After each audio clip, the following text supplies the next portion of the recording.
अधूरा आदेश। अकबर ने अपनी तीमारदारी के लिए एक नया नौकर रखा। नौकर को उन्होंने कहा कि वह अपने ढंग से समझे कि उन्हें किस वक्त किस चीज की जरूरत होती है और उनके किस कथन का क्या अर्थ होता है। नौकरी पाने के बाद उनका यह नया नौकर सुलेमान बहुत खुश हुआ, मगर उसकी खुशी थोड़ी देर में ही समाप्त हो गई, क्योंकि महल के नौकरों से उसे मालूम हुआ कि बादशाह अपने तीमारदार में इतनी खूबियां चाहते हैं कि एक आदमी में उतनी खूबियां हों, यह संभव ही नहीं है। जैसे बादशाह जब बिस्तर से उतरते हैं तो उनका तीमारदार उनकी चप्पलें उनके पाँव के पास बिना मांगे ही रखता है। बादशाह जब दरबार के लिए तैयार होते हैं तो कौन से अचकन के साथ कौन सी जूती पहनेंगे यह समझ लेना तीमारदार का काम होता है। बादशाह इन चीजों के लिए अपनी पसंद कभी नहीं बताते, मगर तीमारदार को यदि उनकी पसंद समझने में कोई भूल हुई तो समझ लीजिए कि उसकी खैर नहीं। सुलेमान इन जानकारियों से खासा परेशान हुआ। वह जरूरतमंद था। परिवार के भरण पोषण के लिए उसे नौकरी की जरूरत थी, मगर बादशाह की तीमारदारी के काम में उसे जो जोखिमें बताई गई थीं उससे उसका आत्मविश्वास डगमगा गया था। लेकिन उसने हिम्मत नहीं हारी। बादशाह का तीमारदार बने रहने के लिए उसने अकबर के हर रंगढंग को बारीक से समझना शुरू कर दिया। इस तरह 2 दिनों में ही उसे यह बात समझ में आ गई कि कब बादशाह पानी चाहते हैं और कब उन्हें शरबत देना है, किस समय बादशाह की जूती उतारनी है और किस समय पहनने को चप्पल देनी है। इस तरह उसका खोया आत्मविश्वास वापस आने लगा। अभी उसे बादशाह की तीमारदारी में लगे 3-4 दिन ही बीते थे कि एक सुबह बादशाह ने जगते ही सुलेमान से कहा, बुला लाओ। सुलेमान बादशाह का आदेश सुनने के बाद कमरे से बाहर चला गया। कमरे के बाहर पहुंचने के बाद वह परेशान हाल इधर उधर चहलकदमी करने लगा। बार बार उसके मन में सवाल उठता, किसे बुलाकर लाऊं? न जाने बादशाह ने किसे बुलाकर लाने को कहा है। वह इसी उधेड़-बुन में लगा था कि बादशाह से मिलने के लिए कुछ जरूरी दस्तावेजों के साथ बीरबल वहां पहुंचा। सुलेमान पर उसकी नजर पड़ी। बीरबल ने सुलेमान की हालत देखी तो उसे यह जानने की उत्सुकता हुई कि बादशाह का यह खास तीमारदार यूं परेशान सा क्यों है।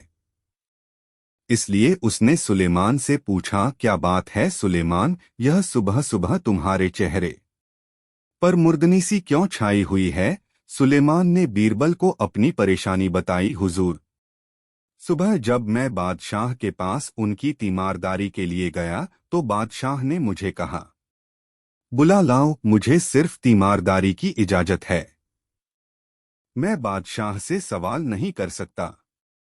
इसलिए मैं आदेश सुनकर बादशाह के कमरे से तो बाहर निकल आया, मगर समझ में नहीं आया कि बादशाह ने मुझे किसे बुलाकर लाने को कहा है। अब तो जैसे जैसे समय बीत रहा है वैसे वैसे मेरे दिल की रफ्तार बढ़ रही है।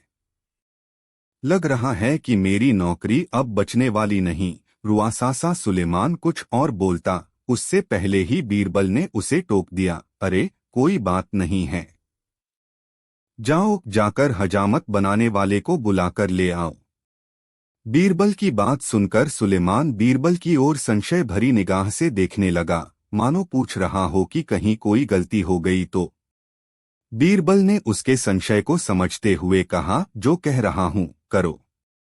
सुलेमान, बादशाह तुम पर खुश भी होंगे और इनाम भी देंगे। सुलेमान ने हज्जाम को बुला लिया और उसे बादशाह के कक्ष में छोड़ आया। हज्जाम ने बादशाह की हजामत बनाई। अकबर तैयार हुए। सुलेमान बीरबल के आने की खबर देते हुए बादशाह के पाँव में जूती डालने लगा। अकबर ने सुलेमान से पूछा, मैंने तो तुम्हें बुला लाओ भर कहा था, तुमने कैसे जाना कि हज्जाम को बुलाकर लाना है? बादशाह का सवाल सुनकर सुलेमान ने उन्हें सच सच बता दिया कि बादशाह के अधूरे आदेश से वह किस तरह उलझन में आ गया था और फिर बीरबल ने कैसे उसकी समस्या का निदान किया। अकबर सुलेमान के सच बोलने से बहुत खुश हुए और उसे इनाम देकर बीरबल को कमरे में भेज देने को कहा। इसके बाद अकबर ने कभी भी सुलेमान को अधूरे आदेश नहीं दिए। अचार, दही और मिठाई। एक दिन बीरबल दरबार से कुछ जल्दी चला गया। उस दिन कुछ ऐसे मुद्दों पर चर्चा चल रही थी कि अकबर को बीरबल की कमी खली मगर बीरबल का तो कहीं पता ही न था। दूसरे दिन अकबर ने बीरबल से पूछा, कल दरबार से अचानक कहाँ चले गए थे बीरबल? जहांपना, मेरे एक संबंधी के बच्चे का अन्नप्राशन था। उसी अवसर पर आयोजित भोज में मुझे सपरिवार जाना था, जिसके कारण मैं दरबार से चला गया था। क्षमा करें, आप दरबार की चर्चा में मशरूफ थे, इसलिए बीच में खलल डालना उचित नहीं समझा और बिना पूछे चला गया। बीरबल ने उत्तर दिया, कोई बात नहीं है। सपरिवार दावत का मजा तो तुमने लिया न? क्या क्या खा आए दावत में? अकबर ने चुटकी लेते हुए बीरबल से पूछा। बीरबल ने बताना शुरू किया, खीर, पूरी, परमल की सब्जी। अभी वह कुछ और व्यंजनों के नाम बताता कि अकबर का ध्यान किसी अन्य दरबारी की ओर चला गया और वे उस दरबारी को कुछ जरूरी बातें समझाने लगे। बीरबल की बात अधूरी रह गई। उसके बाद कई दिनों तक जब भी दरबार लगा तब अकबर शासन कार्य में ही व्यस्त रहे।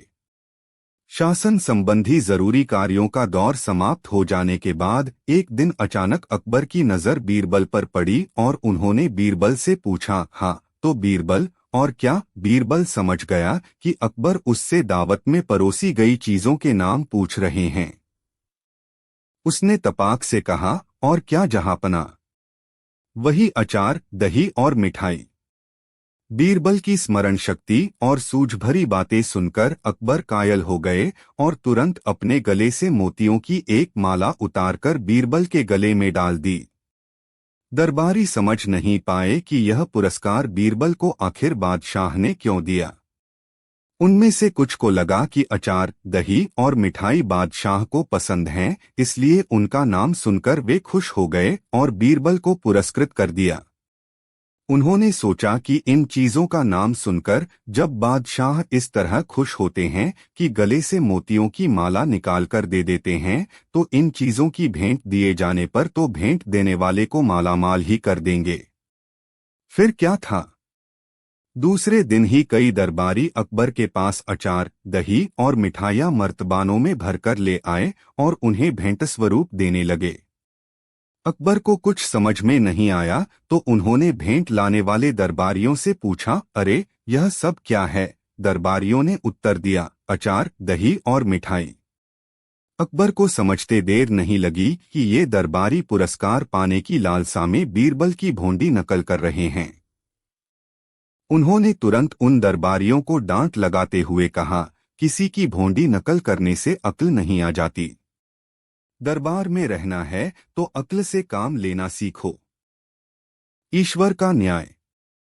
बीरबल से एक दिन अकबर ने पूछा, बीरबल, इस संसार में इतनी विविधता क्यों है? ऐसा क्यों है कि कोई गरीब है तो कोई अमीर? किसी के पास इतना वैभव है कि उसकी 7 पुश्तें भी उसे खर्च नहीं कर सकें और किसी को 2 जून रोटी के भी लाले पड़े हैं। बीरबल ने कहा, जहांपना, यह तो परमपिता का न्याय ही जाने। मैं तो बस इतना मानता हूं कि जिसका जितना दाय है ईश्वर उसे उतना अवश्य देता है। अकबर ने कहा, ईश्वर को बीच में न लाओ बीरबल। ईश्वर तो सबका पिता है, उसे परमपिता कहते हैं।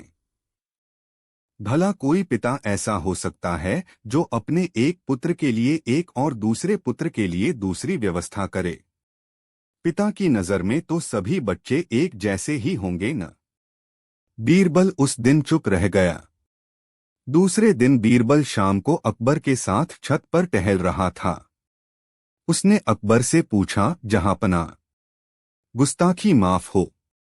बादशाह होने के नाते आपकी नजर में आपकी तमाम प्रजा एक जैसी है न? इसमें क्या शक है? अकबर ने कहा। आपकी सल्तनत में सभी के लिए एक जैसा कानून है न?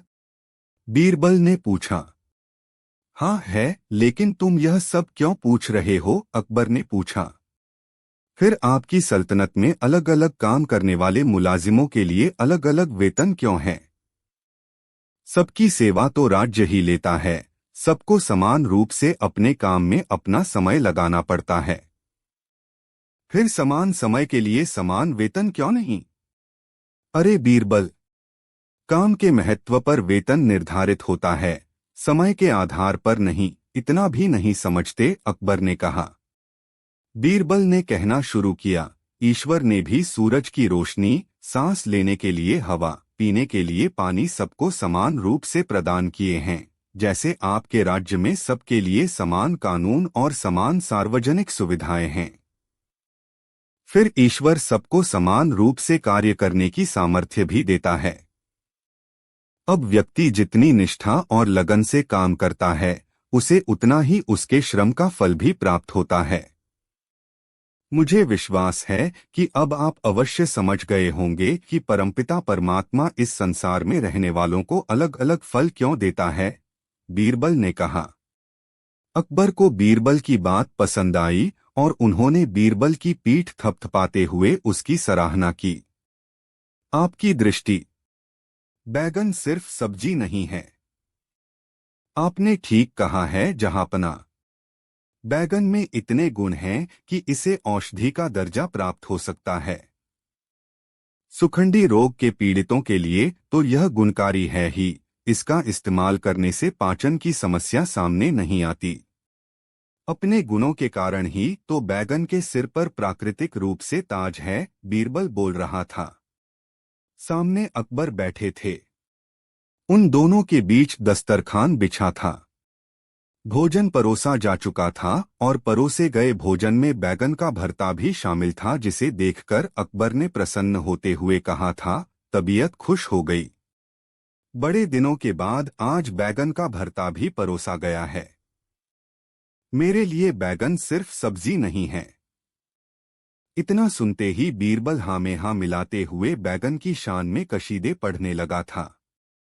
इस घटना के कुछ दिन बाद फिर अकबर और बीरबल को साथ खाने का अवसर मिला।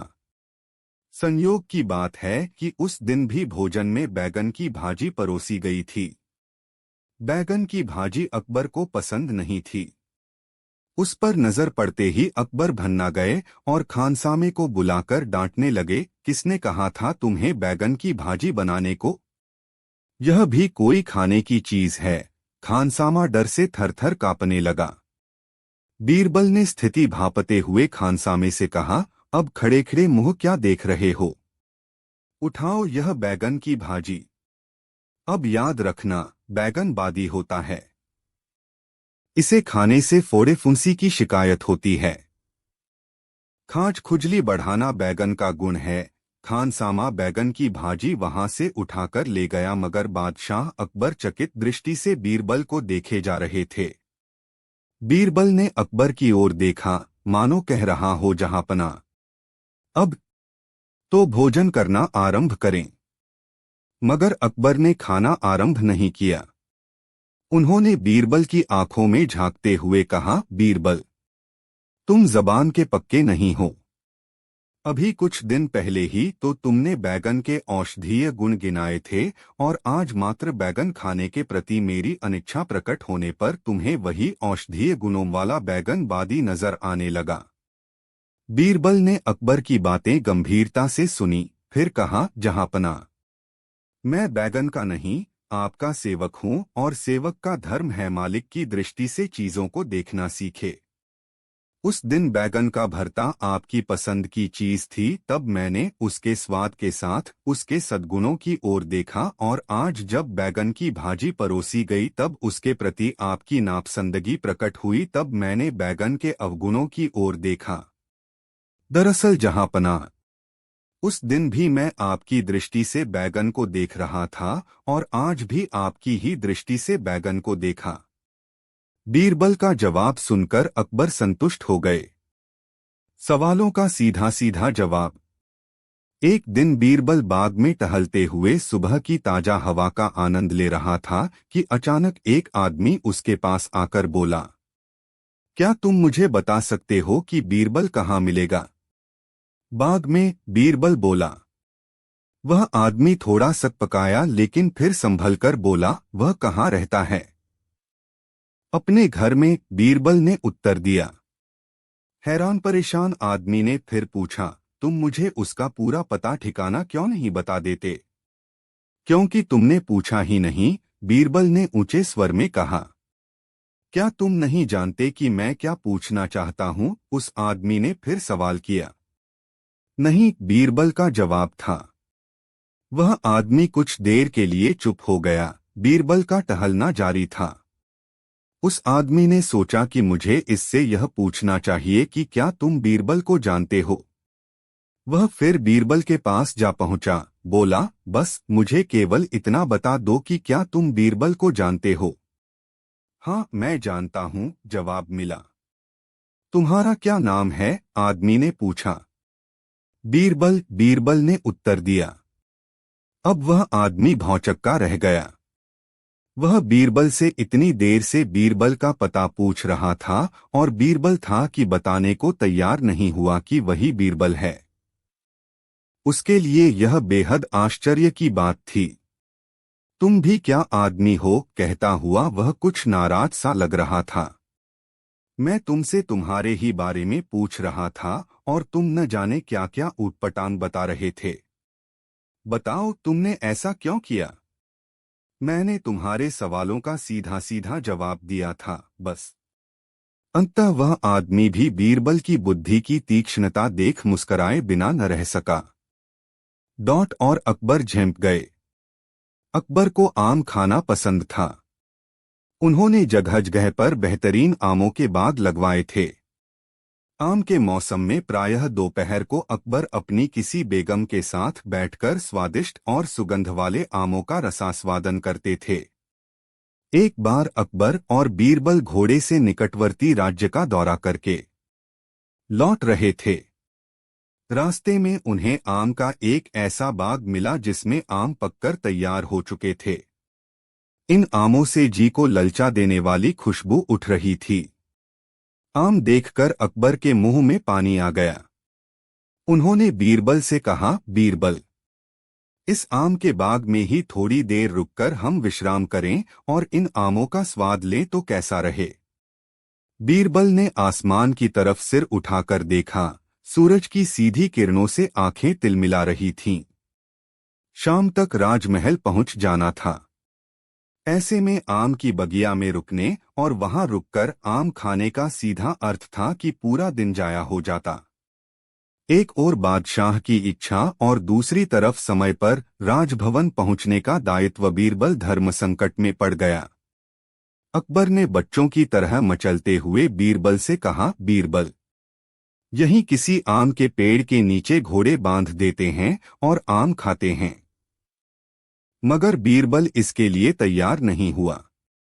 उसने संजीदगी से कहा, जहांपना, हमें शाम से पहले राजभवन पहुंचना है।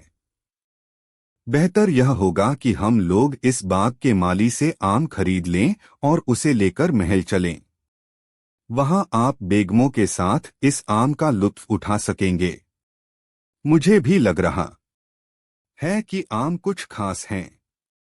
इस तरह के सुगंध वाले आम का स्वाद मैंने भी कभी नहीं लिया है। अकबर बीरबल की बात से सहमत हो गए। उस बाग के माली से उन्होंने आम लिए और घोड़े पर लादकर अपने महल पहुंच गए।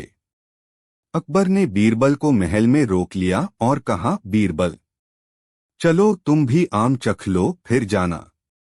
बादशाह का आमंत्रण हो तो कोई दरबारी उसे कैसे टाल सकेगा। अकबर के साथ बीरबल भी महल में गया। वहां अकबर के कक्ष में ही आम खाने की व्यवस्था हुई। अकबर, बेगम और बीरबल तीनों आम खाने बैठ गए। आम चूसने के दौरान अकबर कुछ चुहलबाजी भी कर रहे थे। बेगम आम चूसती तो उसकी गुठलियां और छिलकों को अपने सामने रख लेती। बादशाह आम चूसते तो अपनी गुठलियां भी बेगम के सामने रखी गुठलियों में आहिस्ते से मिला देते। फिर एक दो गुठलियां अपने सामने भी रख लेते। आम से तीनों का पेट भर चुका था। बादशाह के आगे 4-5 आम के छिलके और गुठलियां पड़ी थीं। बेगम के सामने छिलकों और गुठलियों का ढेर था, जिन्हें दिखाते हुए अकबर ने बीरबल से कहा, देखो बीरबल, इन गुठलियों के ढेर को देखो। यह ढेर ही बता देता है कि हमारी बेगम साहिबा कितनी खाऊ हैं। बादशाह की बात सुनकर बेगम शर्म से पानी पानी हो रही थीं, लेकिन अकबर उन्हें छेड़ रहे थे। ठीक है बेगम साहिबा, आम बहुत मीठे और सुस्वादु थे, इसका मतलब तो यह नहीं कि आप आम पर टूट ही पड़े। बादशाह की बातें सुनकर लज्जा से बेगम का मुंह लाल हो चुका था। बीरबल की मौजूदगी में हो रही छेड़छाड़ से वे सकुचाकर रह गई थीं।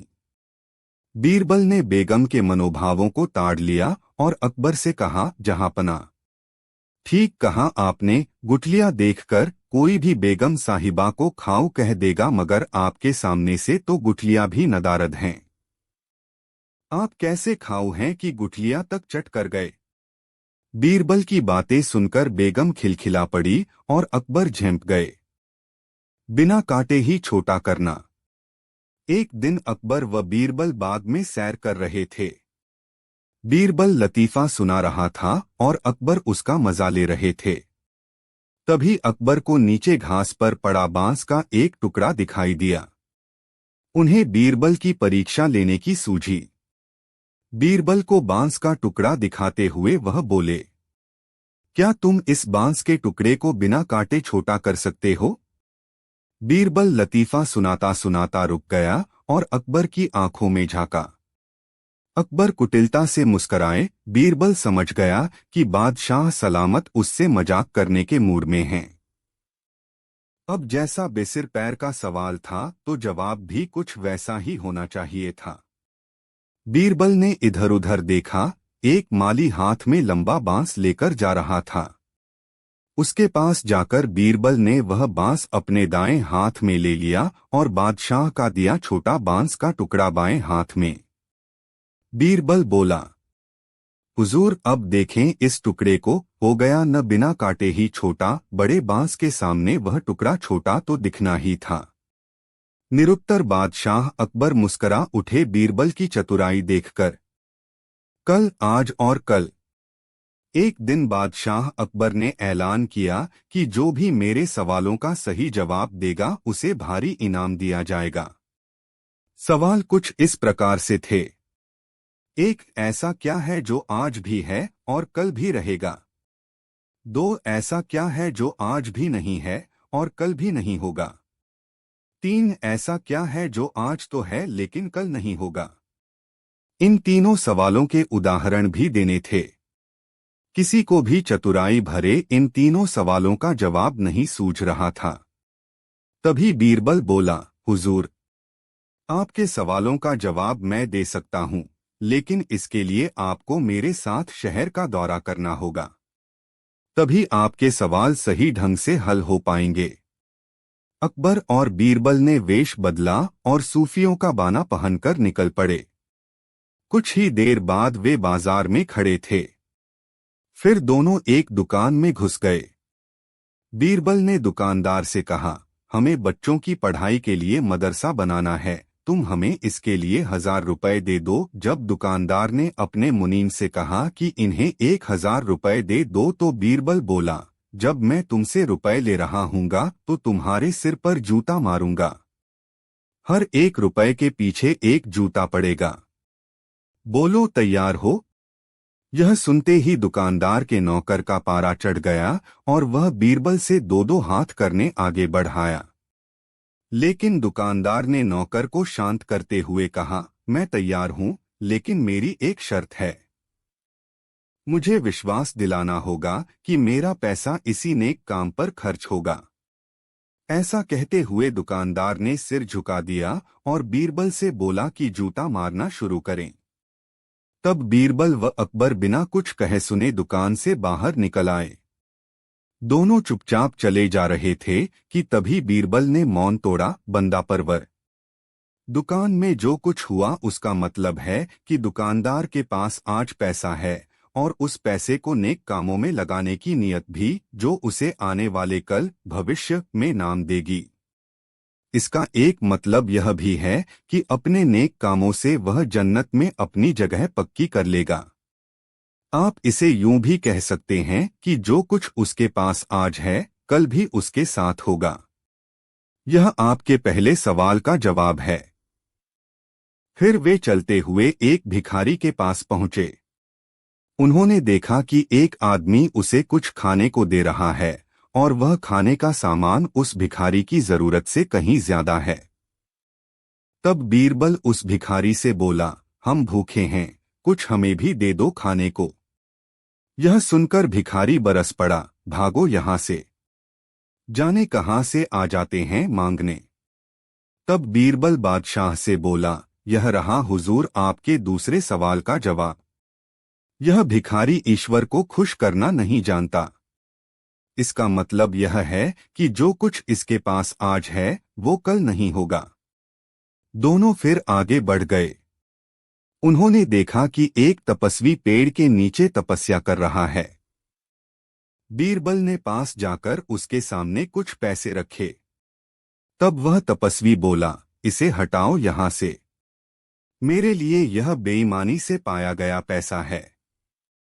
ऐसा पैसा मुझे नहीं चाहिए। हुआ कि अभी तो नहीं है, लेकिन बाद में हो सकता है। आज यह तपस्वी सभी सुखों को नकार रहा है, लेकिन कल यही सब सुख इसके पास होंगे। और हुजूर, चौथी मिसाल आप खुद हैं। पिछले जन्म में आपने शुभ कर्म किए थे, जो यह जीवन आप शानो शौकत के साथ बिता रहे हैं। किसी चीज की कोई कमी नहीं। यदि आपने इसी तरह ईमानदारी और न्यायप्रियता से राज करना जारी रखा तो कोई कारण नहीं कि यह सब कुछ कल भी आपके पास न हो। लेकिन यह न भूलें कि यदि आप राह भटक गए तो कुछ साथ नहीं रहेगा। अपने सवालों के बुद्धिमत्तापूर्ण चतुराई भरे जवाब सुनकर बादशाह अकबर बेहद खुश हुए। सबसे बड़ी चीज गरज। एक दिन बीरबल दरबार में उपस्थित नहीं थे। ऐसे में बीरबल से जलने वाले सभी सभासद बीरबल के खिलाफ बादशाह अकबर के कान भर रहे थे। अक्सर ऐसा ही होता था, जब भी बीरबल दरबार में उपस्थित नहीं होते थे तभी दरबारियों को मौका मिल जाता था। आज भी ऐसा ही मौका था। बादशाह के साले मुल्ला दो प्याजा की शह पाए कुछ सभासदों ने कहा, जहां पना, आप वास्तव में बीरबल को आवश्यकता से अधिक मान देते हैं। हम लोगों से ज्यादा उन्हें चाहते हैं। आपने उन्हें बहुत सिर चढ़ा रखा है, जबकि जो काम वे करते हैं वह हम भी कर सकते हैं, मगर आप हमें मौका ही नहीं देते। बादशाह को बीरबल की बुराई अच्छी नहीं लगती थी, अतः उन्होंने उन चारों की परीक्षा ली। देखो, आज बीरबल तो यहाँ है नहीं और मुझे अपने एक सवाल का जवाब चाहिए। यदि तुम लोगों ने मेरे प्रश्न का सही जवाब नहीं दिया तो मैं तुम चारों को फांसी पर चढ़वा दूंगा। बादशाह की बात सुनकर वे चारों गए घबरा। उनमें से एक ने हिम्मत करके कहा, प्रश्न बताइए बादशाह सलामत, संसार में सबसे बड़ी चीज क्या है? और अच्छी तरह सोच समझकर जवाब देना, वरना मैं कह चुका हूं कि तुम लोगों को फांसी पर चढ़वा दिया जाएगा। बादशाह अकबर ने कहा, अटपटे जवाब हरगिज नहीं चलेंगे। जवाब एक हो और बिल्कुल सही हो। बादशाह सलामत, हमें कुछ दिनों की मोहलत दी जाए, उन्होंने सलाह करके कहा। ठीक है, तुम लोगों को 1 सप्ताह का समय देता हूं, बादशाह ने कहा। चारों दरबारी चले गए और दरबार से बाहर आकर सोचने लगे कि सबसे बड़ी चीज क्या हो सकती है। एक दरबारी बोला, मेरी राय में तो अल्लाह से बड़ा कोई नहीं। अल्लाह कोई चीज नहीं है। कोई दूसरा उत्तर सोचो। दूसरा बोला, सबसे बड़ी चीज है भूख, जो आदमी से कुछ भी करवा देती है। तीसरे ने कहा, नहीं नहीं, भूख भी बर्दाश्त की जा सकती है। फिर क्या है सबसे बड़ी चीज? 6 दिन बीत गए लेकिन उन्हें कोई उत्तर नहीं सूझा। हार कर वे चारों बीरबल के पास पहुंचे और उसे पूरी घटना कह सुनाई, साथ ही हाथ जोड़कर विनती की कि प्रश्न का उत्तर बता दें। बीरबल ने मुस्कुराकर कहा, मैं तुम्हारे प्रश्न का उत्तर दूंगा, लेकिन मेरी एक शर्त है। हमें आपकी 1000 शर्तें मंजूर हैं। चारों ने एक स्वर में कहा, बस आप हमें इस प्रश्न का उत्तर बताकर हमारी जान बख्शी करवाएं। बताइए आपकी क्या शर्त है? तुम में से 2 अपने कंधों पर मेरी चारपाई रखकर दरबार तक ले चलोगे। एक मेरा हुक्का पकड़ेगा, एक मेरे जूते लेकर चलेगा। बीरबल ने अपनी शर्त बताते हुए कहा। यह सुनते ही वे चारों सन्नाटे में आ गए। उन्हें लगा मानो बीरबल ने उनके गाल पर कस कर तमाचा मार दिया हो, मगर वे कुछ बोले नहीं। अगर मौत का खौफ न होता तो वे बीरबल को मुंहतोड़ जवाब देते, मगर इस समय मजबूर थे। आठ तुरंत राजी हो गए। 2 ने अपने कंधों पर बीरबल की चारपाई उठाई, तीसरे ने उनका हुक्का और चौथा जूते लेकर चल दिया। रास्ते में लोग आश्चर्य से उन्हें देख रहे थे। दरबार में बादशाह ने भी यह मंजर देखा और वह मौजूद दरबारियों ने भी। कोई कुछ न समझ सका। तभी बीरबल बोले, महाराज, दुनिया में सबसे बड़ी चीज है गरज। अपनी गरज से यह पालकी यहां तक उठाकर लाए हैं। बादशाह मुस्कुराकर रह गए।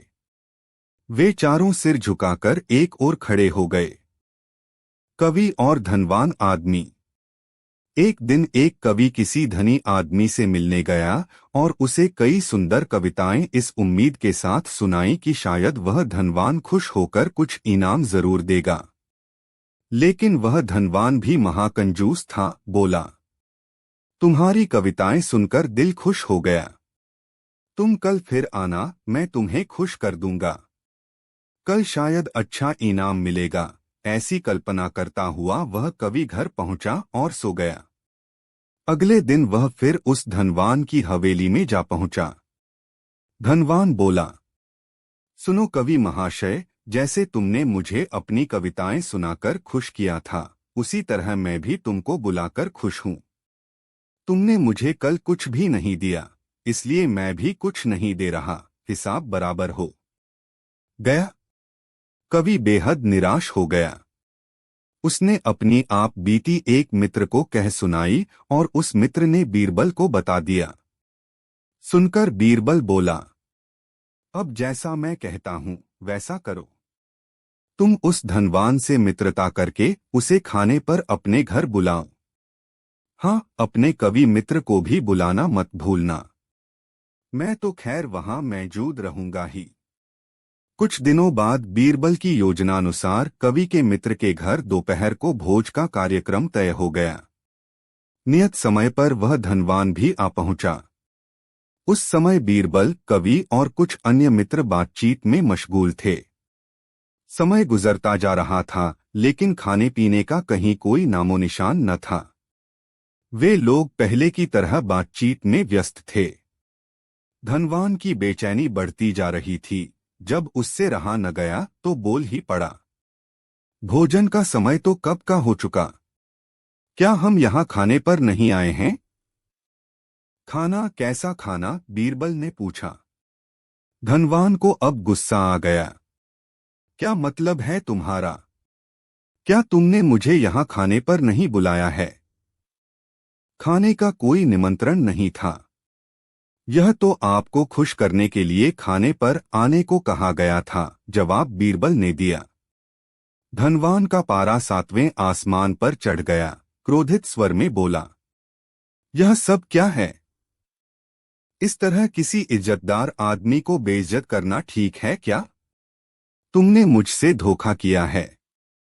अब बीरबल हंसे और बोले, यदि मैं कहूं कि इसमें कुछ भी गलत नहीं तो तुमने इस कवि से यही कहकर धोखा किया था ना कि कल आना, सो मैंने भी कुछ ऐसा ही किया।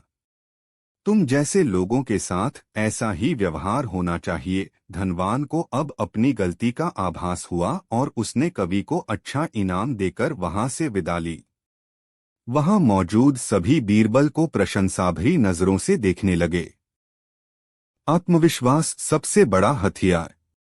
बादशाह अकबर और बीरबल के बीच कभी कभी ऐसी बातें भी हुआ करती थीं जिनकी परख करने में जान का खतरा रहता था। एक बार बादशाह अकबर ने बीरबल से पूछा, बीरबल, संसार में सबसे बड़ा हथियार कौन सा है? बादशाह सलामत, संसार में सबसे बड़ा हथियार है आत्मविश्वास, बीरबल ने जवाब दिया। बादशाह अकबर ने बीरबल की इस बात को सुनकर अपने दिल में रख लिया और किसी समय इसकी परख करने का निश्चय किया। दैवयोग से एक दिन एक हाथी पागल हो गया। ऐसे में हाथी को जंजीरों में जकड़ कर रखा जाता था।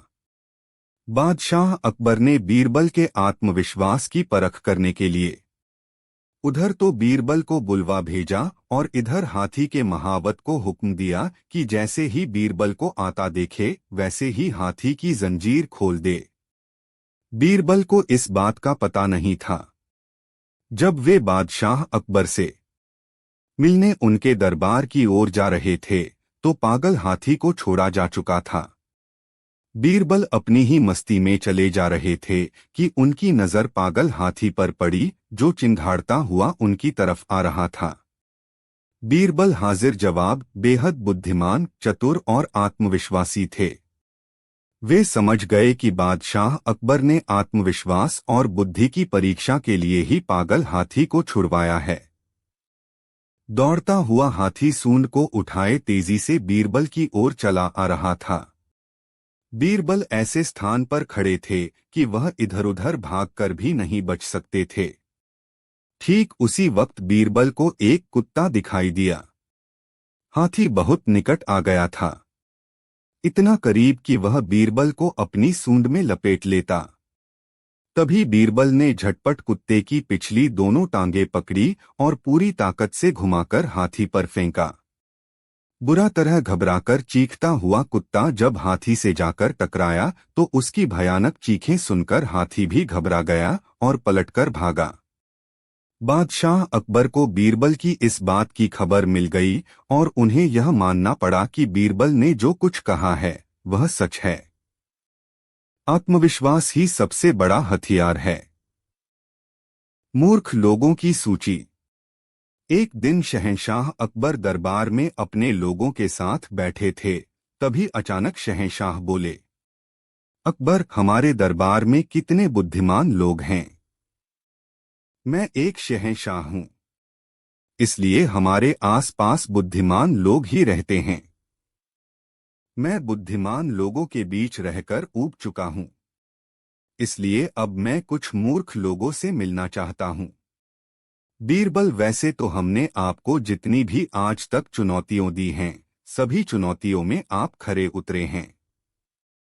क्या आप हमारे लिए 6 मूर्ख लोग ढूंढ सकते हैं?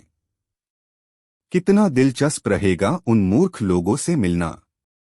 बीरबल, जी जहां पनाह, क्यों नहीं, मैं जरूर ढूंढ निकालूंगा।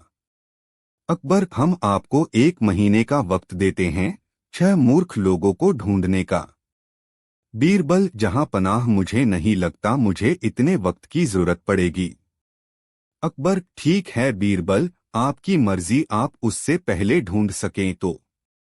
फिर क्या था, बीरबल अपना घोड़ा लेकर मूर्ख लोगों की तलाश में निकल जाते हैं और रास्ते भर यही सोचते रहे कि मैं कहां ढूंढूंगा उन मूर्ख लोगों को। तभी अचानक एक गधे पर एक आदमी बैठा था और उसके सिर पर घास बंधी रखी थी। बीरबल उसे देखकर अपना घोड़ा रोकते हैं और उससे उसकी पहचान पूछते हैं। बीरबल, तुम कौन हो और ये घास अपने सिर पर क्यों रखी है? इसे गधे के ऊपर क्यों नहीं रखा है? रामू, मेरा नाम रामू है और मैंने ये घास इसलिए अपने सिर पर रखी है क्योंकि मेरा गधा बहुत थक गया था और मैंने सोचा उसका कुछ भार अपने ऊपर ले लूं। बीरबल ने सोचा मुझे मेरा पहला मूर्ख मिल गया। बीरबल अच्छा अच्छा, हम आपको जानवरों के बारे में इतना सोचने के लिए इनाम दिलवाएंगे, चलो तुम हमारे साथ चलो। रामू अच्छा, मुझे इनाम मिलेगा तो चलो। तभी बीरबल कुछ दूर और चलते हैं। चलते चलते उन्हें दो लोग लड़ते दिखाई देते हैं। वह फिर अपना घोड़ा रोकते हैं और पूछते हैं, बीरबल रुक जाओ, तुम लोग क्यों लड़ रहे हो? ऐसी क्या बात हो गई और तुम कौन हो? पहला आदमी, मेरा नाम चंगू है। दूसरा आदमी, और मेरा नाम मंगू है। मंगू, ये चंगू मेरी गाय पर अपना शेर छोड़ने को कह रहा है। चंगू, हाँ मैं छोड़ूंगा, मुझे बहुत मजा आएगा, मैं इसलिए छोड़ूंगा। बीरबल, क्या शेर गाय? चंगू, कहाँ है तुम्हारा शेर और मंगू कहाँ है तुम्हारी गाय? चंगू, हमें भगवान वरदान देंगे तो मैं गाय मांगूंगा और ये शेर मांगने की बात कर रहा है और कह रहा है ये अपना शेर मेरी गाय पर छोड़ देगा। बीरबल, अच्छा तो ये बात है, तो तुम दोनों मेरे साथ चलो, मैं तुम्हें शहंशाह से इनाम दिलवाऊंगा भगवान के बारे में इतना अच्छा सोचने के लिए। चंगू मंगू, इनाम, हम जरूर चलेंगे। बीरबल उन तीनों को अपने घर ले जाते हैं। घर ले जाकर फिर बीरबल सोचते हैं, अब मैं वाकई के मूर्खी को कहाँ खोजूं? फिर बीरबल उसी वक्त अपने घर से बाहर चल देते हैं और उन तीनों मूर्खी को घर पर ही रहने को कह देते हैं। जब वह बीरबल घर से बाहर निकलते हैं, तभी उन्हें एक आदमी क्यारियों में कुछ ढूंढता दिखाई देता है।